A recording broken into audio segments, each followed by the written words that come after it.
Ai që ka post ka përgjegjësi para Allahut dhul xhelal. Disa njerëz do të pendohen dhe do të mjerohen nga posti që kanë patur. Prandaj Ebu Hanifja rahimahullah ka hi në burg. Nuk ka hi në burg as për korupcion, as për post, as për dashuri të postit, por ka hi në burg se ka ik nga posti.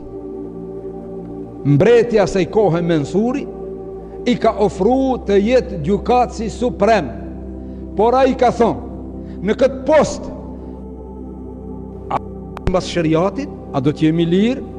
Ka thonë, jo çdo herë, ndë njëherë të cingron telefoni, ndë njëherë vinjonit e dera, thot, ta bon me isharet, me isharet, me telefon, me porosi, me mbikëqyrje. Ebu Hanifja nuk ka pranu. Ka thonë jo. E ka lutë se ka pranu.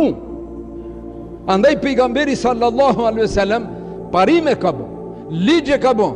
Ka thonë ne nuk ja japim postin atij që lakmon, por ja japim postin atij që meriton.